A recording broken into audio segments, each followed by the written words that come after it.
Jangan masukkan sesuatu yang haram ke dalam perut kita, kerana kalau masuk sesuatu yang haram, dia akan mempengaruhi tingkah laku kita. Bahkan malaikat di langit dan bumi akan melaknat orang-orang yang selama mana dalam perut mereka itu ada sumber-sumber yang haram.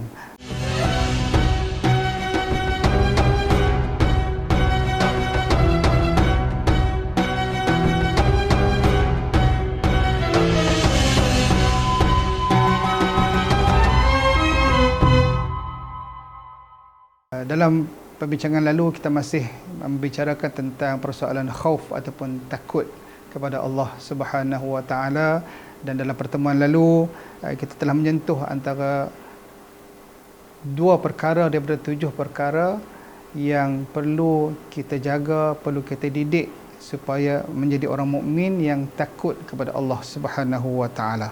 Antara 7 perkara tersebut telah sebutkan 2, iaitu yang pertamanya lidah.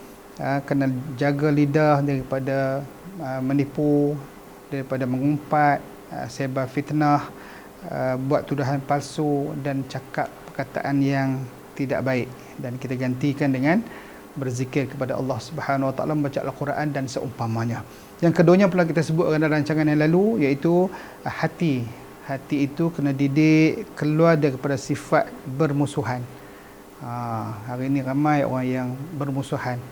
Sedangkan sesama orang Islam, innamal mu'minuna ikhwatun fa aslihu baina akhawaykum. Orang mukmin itu bersaudara, maka perbaikilah sesama saudara kita dengan cara yang baik, bukan dengan cara hasad, dengki, berkelahi, marah dan seumpamanya. Jadi itu melibatkan hati juga. Hati kena didik supaya tidak berkelahi dan tidak mempunyai sifat hasad, dengki. Masya-Allah. Itulah kita sebutkan dalam rancangan yang lalu. Dan kita teruskan yang ketiganya, dan disebutkan di sini, wala tudawi al-amral qulub illa bil ilmi wal amal. Tidak akan merawat sakit hati yang sakit itu melainkan dengan ilmu dan amal, kata Al-Imam Al-Ghazali rahimahullah. Dan yang ketiganya yang perlu kita didik supaya takut kepada Allah Subhanahu Wa Taala, kita tahan nafsu, masya-Allah. Yang ketiga adalah pandangan, nazrah, pandangan kita ni kena didik supaya takut kepada Allah Subhanahu Wa Taala. Mata yang melihat, mata yang takut kepada Allah Subhanahu Wa Taala.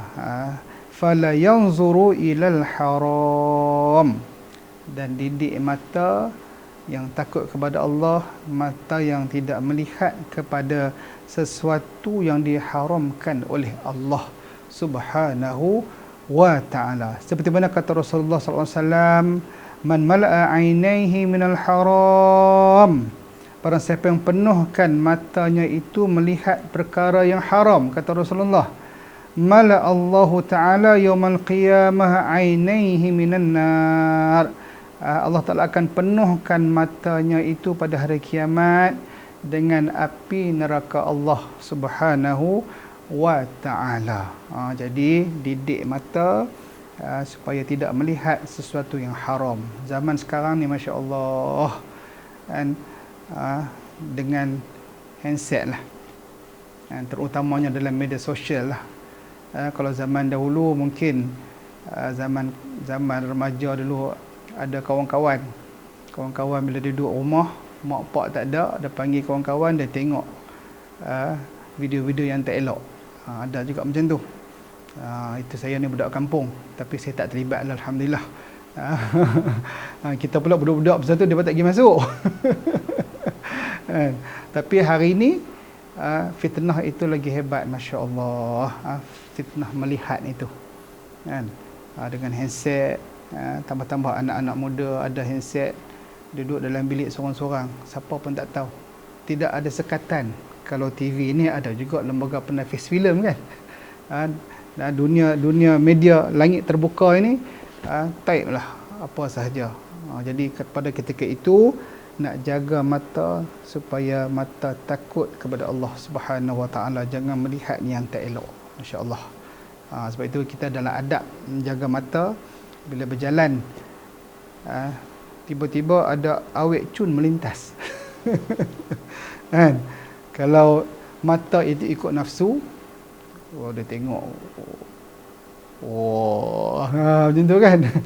Pernah. Tapi mata yang dididik, kalau tengok yang macam tu, kita tundukkan pandangan. Itu sunnah Rasulullah sallallahu alaihi wasallam. Sama juga kalau kita bersembang dengan orang yang bukan mahram kita kan, dianjurkan supaya kita tundukkan pandangan.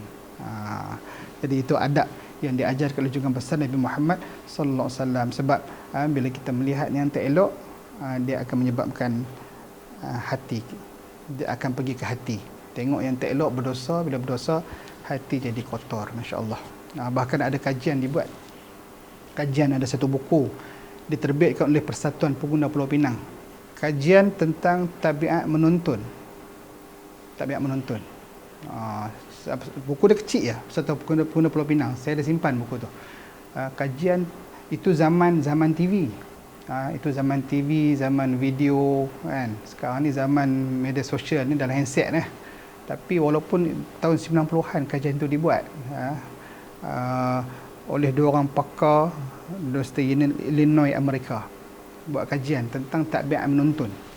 Jadi dia dapat kesimpulan dan rumusan bahawa kalau kanak-kanak seawal usia 8 tahun, kalau saban hari melihat adingan-adingan ganas, adingan-adingan yang tak elok, bahkan mungkin yang lucah, maka tidak mustahil kanak-kanak itu pada 20 tahun selepasnya, bila dah tiap-tiap hari tengok tak elok, jadi dia jadi mindset. Dia dah jadi macam dah program dah dalam otak dia. Jadi tidak mustahil 20 tahun selepas itu dia akan tak ada perasaan. Dia akan buat perkara yang ditontonnya itu. Itu kesan menonton. Itu zaman kajian dibuat zaman TV. Oleh Persatuan Pulau Pinang, petik kajian daripada dua orang pakar daripada Universiti Illinois Amerika. Pandangan perlu kita didik menjadi pandangan yang takut kepada Allah Subhanahu wa taala. Sebab dengan sebab melihat, dia jadi program set. Tiap-tiap hari tengok yang tak elok, maka dia akan di mindset, dan mindset itu akan membentuk tingkah laku orang yang menuntun tersebut. Itu kajian, kajian ilmiah, kajian secara profesional, masya-Allah. Jadi dalam Islam disebutkan mata perlu dididik supaya jadi mata yang takut kepada Allah Subhanahu Wa Taala. Jadi pandangan itu bukan melihat dengan nafsu, tapi melihat dengan takwa kepada Allah Subhanahu Wa Taala. Jadi kita kena jaga sungguh-sungguh. Tengok yang tak elok, akhirnya hati jadi kotor. Bila hati jadi kotor, akhirnya kita akan tidak ada perasaan bila melakukan dosa kepada Allah Subhanahu Wa Taala. Jadi seterusnya yang keempat, perut. Perut juga perlu dijaga supaya menjadi perut yang takut kepada Allah Subhanahu Wa Taala. Perut yang bertakwa. Tak kiralah perut yang ke depan ke, yang kempes ke, yang berombak ke. Bentuk dia tak kisah, tapi sebaiknya jagalah kan. Jagalah dia punya dari segi kesihatan tu kan. Jangan overweight kan. Itu yang saya pun risau juga kan. Susah makan ni susah. Ujian paling hebat lah insya-Allah kan. Tapi yang penting kena jaga perut, dan jangan masukkan ke dalam perut sesuatu yang haram. Batnuhu fala yudkhalu fi batnihi haraman, fala yudkhal batnahu haraman. Jangan masukkan sesuatu yang haram ke dalam perut kita, kerana fa innahu ithmun kabir. Sungguh itu adalah satu dosa yang besar, masya-Allah. Jadi kita kena berhati-hati. Perut pun tak kiralah saiz macam mana pun. Yang penting perut itu perlu dididik, perut yang takut kepada Allah Subhanahu Wa Taala. Bila nak makan, cek dulu ada halal ke tak halal. Macam kita alhamdulillah di Malaysia ni ada halal jakim kan. Bila ada halal jakim tu kita confident lah untuk makan, sebab dia memenuhi kriteria-kriteria dah, yang halalan thayyibah insya-Allah. Jadi bila nak makan, itu adalah bentuk makanan. bagaimana dengan kalau rasuah, bagaimana dengan memakan hasil daripada mencuri dan seumpamanya. Jadi yang tu yang kita risau, dengan sebab makan itu akhirnya akan menyebabkan kita menghuni neraka Allah Subhanahu wa ta'ala. Seperti mana kata Rasulullah SAW, idza waqa'at luqmah minal haram, bila masuk dalam perut kita itu sesuatu yang kita teguk, yang kita makan daripada satu benda haram, fi batni ibni Adam, dalam perut anak Nabi Adam, la'anahu kullu malakin fil ardi was sama', akan dilaknat oleh setiap malaikat yang ada di langit dan di bumi selama mana makanan itu ada dalam perut kita. Masya Allah. Na'udzubillah lah, daripada dilaknat oleh para malaikat. Hadis ni hadis yang tak kuat, ada dhaif, tapi kita boleh beramal dan kita boleh ambil motivasi dengan hadis yang lemah.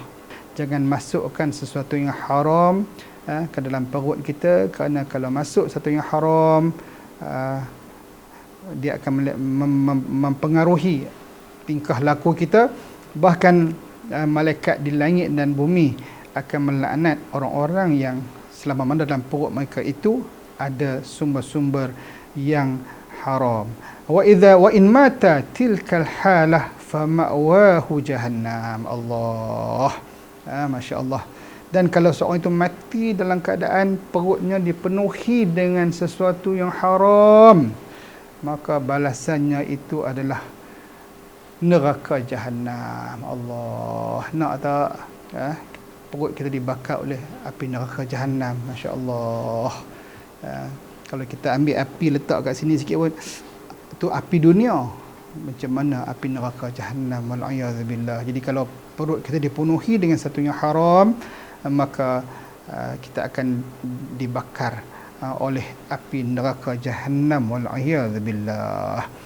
Astaghfirullah, astaghfirullah, astaghfirullah, astaghfirullah, astaghfirullahal azim, alladzi la ilaha illa huwal hayyul qayyum, wa atubu ilaih.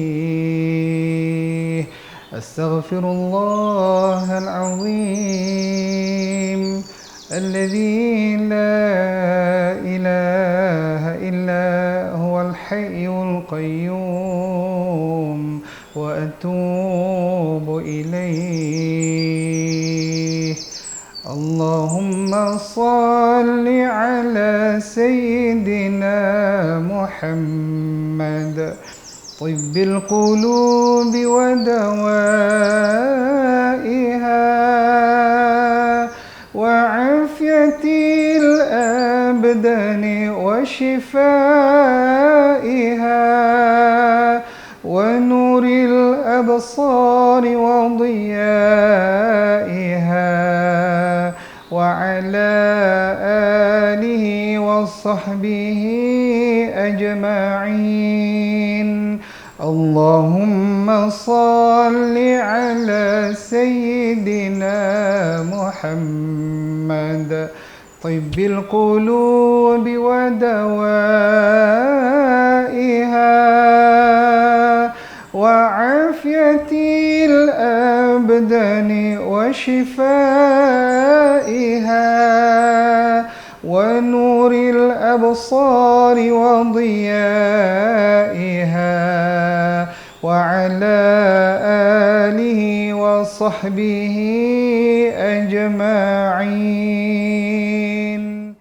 Dan begitulah, kita dah sebutkan anggota yang perlu kita jaga agar menjadi anggota yang takut kepada Allah Subhanahu Wa Taala. Jaga lidah, jaga hati, jaga pandangan. Yang ketiganya, yang keempat, jaga perut, jangan makan sesuatu yang haram ataupun syubhat.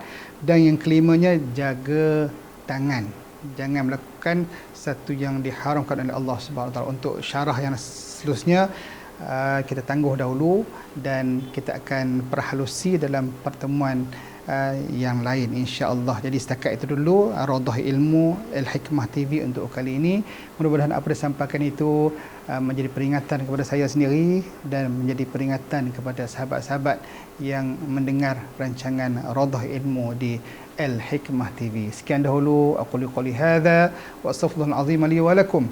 Wassalamualaikum warahmatullahi wabarakatuh. Taqabbalallahu minkum.